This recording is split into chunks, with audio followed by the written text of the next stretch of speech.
వేదిక అనిపించిన పెద్దలు అందరికీ నమస్కారం. మరి మిత్రులు, ఉద్యోగులు, ఈ ఆర్టీఐ మెంబర్స్కి అందరికీ నమస్కారం తెలియజేస్తున్నాను. ప్రస్తుతం ఆర్టీఐ అనంతపురం జిల్లాలో జరిగినట్టు ఆర్టీఐ పరిరక్షణ కానీ దాని ఇబ్బందులు, సాధక బాధకాలు అనంతపురంలో జరిగినట్టు ఏ జిల్లాలో జరగడం లేదు.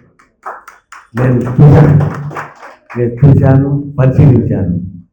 చాలా ఆఫీసులో కూడా ఆర్టీఐకి సంబంధించిన అప్లికేషన్స్ కానీ, రిప్రజెంటేషన్స్ కానీ ఇవన్నీ రావడము, ప్రతి ఆఫీసులో దానికి రిప్లై ఇవ్వడం జరుగుతుంది.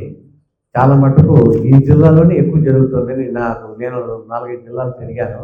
కానీ ఏ జిల్లాలో ఎక్కడ వేసిన గొంగళ అక్కడే ఉంది. కానీ అనంతపురం జిల్లాలో మా ఒంగోలు గారి ఆధ్వర్యంలో చాలా బాగా జరుగుతుంది.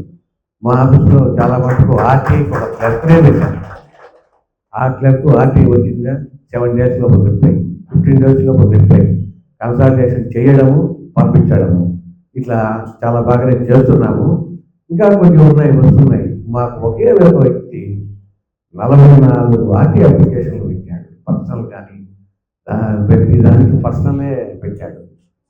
కానీ ఆయన కూడా చెప్పాము, పర్సనల్ ఇవ్వకూడదు 18 years ప్రకారం, కానీ పెడుతూనే ఉన్నాడు. కొన్ని పెట్టినట్టుగానే రిప్లై ఇస్తున్నాం.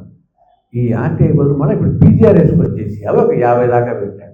చిన్నవి స్టాఫ్ నర్స్ లేదు, డాక్టర్ లేడు, స్టాఫ్ నర్స్ లేదు, వేకెన్సీస్ పీజీఆర్ అంటే గవర్నమెంట్ పీజీఆర్. కానీ ఇతనేమో every Monday day by day PGRS RTI వదిలేసినాడు. ఆర్టీఐ కూడా పెడుతున్నాడు. 40 ఉన్నాయి, ఇవి ఒక 50 చేసినాడు. పీజీఆర్ఎస్ 24 hours క్లియర్ చేయాలి. కానీ అడిగిన వాటికి అడుగుతున్నాడు. Government doctor PGR government board ఉంది, గవర్నమెంట్ చేయాలి. కానీ అది అతనికి తెలుసు. ఆయన పీజీఆర్ఎస్ అప్లికేషన్లే 50 దాకా ఉన్నాయి. ఆయన పెట్టిన ఆర్టీఐ 44 ఉన్నాయి. ఏమి పెట్టలేదు. కానీ సెక్షను, ఆఫీసు, స్టాఫ్ అందరూ కలిసి కన్సల్టేషన్ చేసి రిప్లై ఇస్తున్నాం.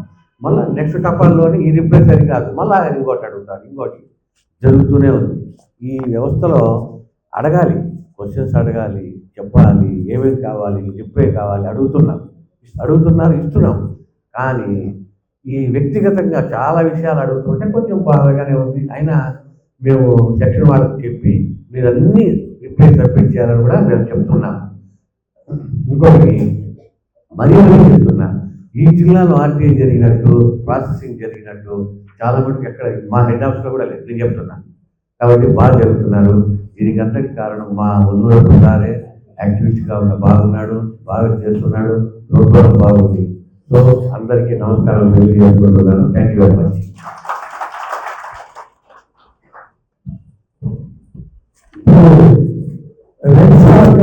వ్యవస్థాపకురాలు భానుజ మేడం గారు తన సందేశాన్ని వినిపించాల్సిందిగా సవినయంగా ఆమెను ఆహ్వానిస్తుంది.